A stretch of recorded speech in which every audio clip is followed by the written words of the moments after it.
Today, it doesn't take very long to browse the internet. You look at TikTok, YouTube, everybody's driving Porsche 911s. The GT3 RS, the Turbo S, they all get fanfare.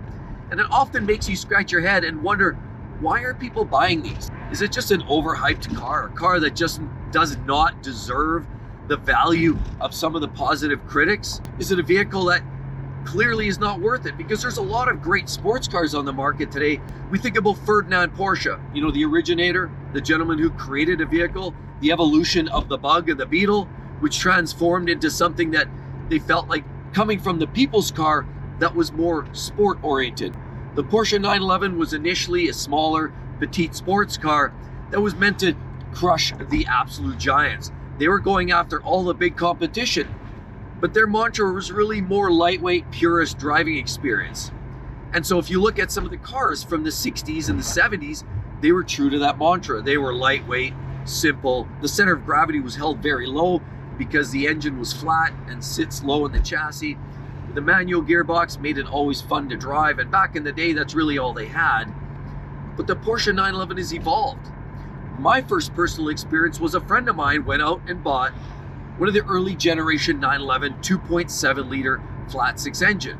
Didn't have a lot of power. I believe at the time they were rated about 165 horsepower, and by today's standards, pretty much laughable. But I was truly surprised. That first day my friend bought his used 2.7, we went out driving. We came across a guy who had a 5-liter Mustang that was yelling at us from car to car and saying, "Hey, you want to go?" And he had a modified 5-liter Mustang, actually had performance add-ons, and he was sure that he was going to take us for a ride. So off we went, and we started rolling on the highway, and we looked over at each other, and this guy in the Mustang thought he was going to absolutely eat us alive. And I personally thought the same. I was a passenger. I was sitting there just going along for the ride, and I didn't have much hopes. Here we have a small little flat six engine against a big American muscle V8 with a manual gearbox, and I truly believed we were going to be fed our rights. But lo and behold, both drivers start pulling gears. Next thing you know, the 911 was outpacing the Mustang. I was absolutely shocked. Then shortly thereafter, blowing the doors off the Mustang, we went for more of a drive. Took the car throughout the city, hit some traffic circles, and found, wow, doing a strong brisk speed around some of the traffic circles and some of the twisties, we found I was remarkably impressed at the performance and the way that car stayed as flat as it did. My RX-7 at that moment was yesterday's news. I couldn't believe how quick these older 911s are, how underrated the performance was. Even with 160 some horsepower, I could not believe how quick the car was, how well it handled, how well it braked, and the incredible sound. Of course, that waft of a little bit of burning fuel, a little bit of burning oil. Anybody from an early air-cooled 911 will certainly appreciate the smells and the sounds that you get from those cars. But it opened my eyes to a whole new world of automotive motoring. You know, a lot of these car brands that put out these big numbers and all these bragging effects about performance, really in most cases will be trumped by the sheer performance of any 911. As a matter of fact, if you look at some of the performance statistics today, look at some of the numbers on the Nürburgring, right? That's the track that everybody takes their performance cars. All the manufacturers, OEMs, show up with their best and the latest and the greatest to try to log some of the fastest times in Germany. And the 911, the GT3, has dominated almost everything, even with cars that have double the performance, double the power. On paper, the 911 absolutely decimates almost everything in its wake. Specifically when you're dealing with the GT3s, GT3 RSs, it's no joke. When I start seeing these numbers that the 911 is putting down, it's absolutely earth-shattering what kind of performance you can get from a 911. And that really did convince me. So from that first driving experience in that 79, I knew that I needed to buy my own Porsche. Off the hunt went, and I did my best to try to sell that RX-7. What did I come across? Well, my first 911, I bought myself a 69 911, which I loved it so much, but the mechanic was preparing it. He was a little slow on the uptake. So another friend of mine decided, you know what, I'll buy that off your hands. You want to get into something else? And I did, I agreed. So off he went with my first 911, which I drove a couple times. I really didn't even get to enjoy it. So my search continued on, and I found this beautiful little 79 911 SC Targa, black, Had a beautiful whale tail on it. Essentially had the Carrera tail, which was the narrower wing. It was gorgeous. Got all kinds of compliments. And I love the way that car drove. I drove it for about 7 years. But after a brief experience, when I took a trip to California, I realized, wait a minute, there's more to the 911 experience. I took this trip to California, a little town called Santa Barbara, a gorgeous little spot in the middle of nowhere, not a lot of commercialism around there. It's a real ma and pa type of town, back 40, gorgeous town. I found in the DuPont registry, I found this 911 that was advertised, but it was a turbo, it was a 930. And I went to look at it. I actually contacted the owner and I went down there and he had a 77 911 turbo. And it was original. It had all the original spec, the 3-liter turbo, flat 6, non-intercooled car with the small brakes. It's the first generation of the turbo. And I got into that car.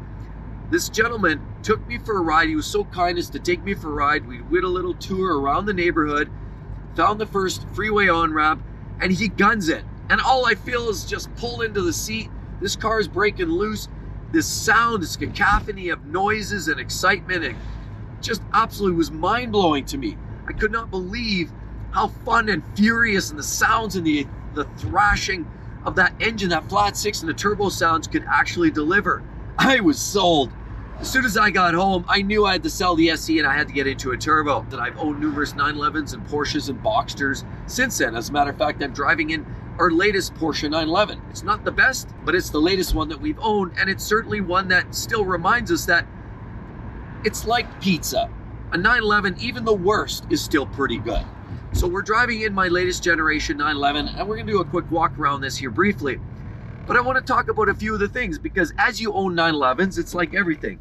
As good as they are, there's weaknesses and there's problem areas with just about every car. Performance, doesn't matter if you're even talking about Hondas and Toyotas. There's certain Toyotas that have oil burning. There's certain Hondas that have problems too with certain bad transmissions. Well, Porsche 911s have had bad generational issues. You know, that first 2.7, magnesium cases, pulling head studs. Then you had the rubber center clutches in the SCs like I had. The turbos, they had a high probability of overboost. If you modified them, you'd blow engines. You'd burn valves if you didn't adjust the valves accordingly. Of course, almost all these cars, the 3.6s in the early generation, C4 came out in 89, the C2 came out in 90. Those had problems with the dual distributor system, of course, and they could overheat, break a belt, and they'd have issues with detonation. Of course, just about every generation of 911 has gone through some problems. You know, the 996 we're driving in now, there's issues with coolant oil mixing, there's issues with the IMS bearing and rear main seal leaks. And some would say this is sort of where they've sown their seeds, if you will. Because the 911 probably went through the majority of the problems in the 996 generation. The quality control wasn't necessarily the best. There was more plastics, the body work was a little bit narrower, and a lot of enthusiasts just didn't love this particular generation that I'm riding in right now as much as many others. But here we are, we're driving in this generation anyway, because it does offer a true 911 driving experience for fractions of the dollar. And we're going to talk about some of the downsides and upsides of this car. But every 911 has had problems. You know, it doesn't matter, even the latest 991s and 992 generation 911s have a unique bunch of issues. So any Porsche will have problems. You just got to understand its Achilles and move on from there. But realistically, there is something about these cars, and it's more than just the hype. Well, a lot of people believe there's a lot of hype around the 911. I truly believe there's a lot of foundation to this, and I've experienced it. That's why, in fact, we still own a 911 today, and I feel like there's almost always going to be a Porsche in our stable. They are true to their overall design. Yes, they've changed over the years. This is the first generation where they went liquid cooling, because up to and including 1989, the Porsche 911 was air and oil cooled only, and now from 1998 and newer, they are now liquid cooled. In other words, coolant, oil, and the like. You still get a flat 6 engine at the very back of the vehicle. You can get a manual gearbox like we have in here. They give us a 6-speed manual. Of course, there's also PDK, and Tiptronic was the automatic many years ago. There's a different variations from rear-wheel drive, like this one's a Carrera 2, gives you 2-wheel drive, or you can upgrade as well. In some cases, get a Carrera 4, which gives you all-wheel drive. And in this case, because it's a 996, this is the first and only generation where they featured the fried egg headlights. A lot of people don't love them. I personally love the looks of them. Now, while they're not as tried and true and original to the 911 branding, you've got to Google a picture of the 911 GT1 race car, and they have exactly the same headlights. So in a lot of ways, there's a lot of argument to be said that it's a unique style and design, and the 996 does carry some of its own attributes. But there is some many arguments that this isn't necessarily the most high quality version of the 911. In fact, in many cases, there's a lot of components in here that do feel slightly lower standard. Of course, there's a lot more plastic in this generation, and the 996 generation, like we're looking at here, you'll notice there's plastic every which way. Now, they do give you leather seats, which is great, but again, there's lots of plastic mounted throughout this entire vehicle.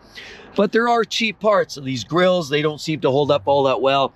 Other parts like this don't seem to hold up all that well. And while this model was a major change from the previous air-cooled versions, this in fact still is a true 911 through and through. Because one thing that's for sure, you always get an engine that's mounted in the back. And here we have ourselves a 3.4 liter flat 6 engine. Mounted at the back here, makes about 296 horsepower. Let's just call it 300 ponies. Makes more than enough pep to get up and going. This does a 0 to 60 time in around 4.8 seconds, so it's plenty quick by any modern day standards. It's not the fastest car on the road, but it certainly gets the job done.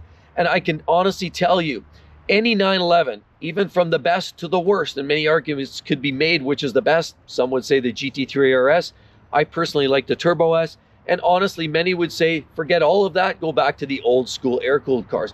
Whatever your flavor, they all deliver the goods. Okay, let's go for a ride, shall we, and explain a little bit more. So the Porsche 911, whether you want the latest 911 Turbo S, 640 horse, or whether you want one of the old school 130, 140 horsepower cars from the early 70s, you can't go wrong. They're all going to deliver on a driving experience. Sure, while some have more thrust and some have leather interiors and some have carbon fiber hoods, the point remains is they're all punching way above their weight class. And from my personal experience, they're putting down performance numbers, acceleration numbers that would take 100 to 250 horsepower more to beat. These cars are incredible. I truly believe Porsche often sandbags a lot of their numbers. I know for a fact that a lot of the performance figures that you see on paper are usually very conservative. And when Porsche says their car will do 0 to 60 in 3.5 seconds, many independent interviewers wind up knocking that number closer to 3 seconds. Because Porsche is very conservative. They're conservative with their horsepower figures, their performance numbers, and it's truly one of the best cars on the planet. It has a legendary platform, one that's clearly going to be around for a long time. And even with this transition into electrification, Porsche is still doing as much as they can to carry through the trueness of this driving experience.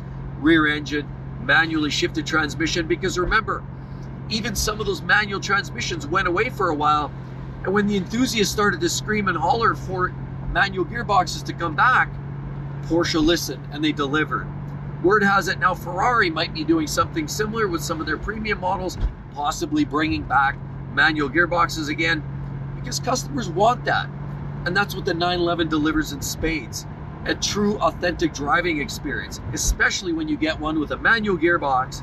It's fun, it's exciting, it's raw, and you will not mistake a 911 anywhere at any time.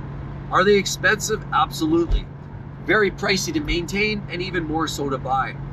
But with that said, you're going to have a car that's going to hold its value. It's going to be fun to drive. You can put the wheels off it, and you can put miles on these. High mileage don't impact the 911 all that much. And quite frankly, from a depreciation perspective, this is one of the best cars and best bang for bucks you can possibly imagine. Even with this old, the worst of the breed, the 911 996, you get it with a manual gearbox and a coupe format, it's worth 30 grand all day, every day. And so even if you had hypothetically an engine blow on it or a problem that's more catastrophic, you still have a vehicle that has the inherent value to it. And so whether you're buying a 996, 997, 991, or 2, they're all delivering great performance figures. Are they worth the hype? Oh yeah. And ever since I got that drive way back many moons ago in that 1977 911 with the 2.7, I realized the 911 is no hype. It's the goods.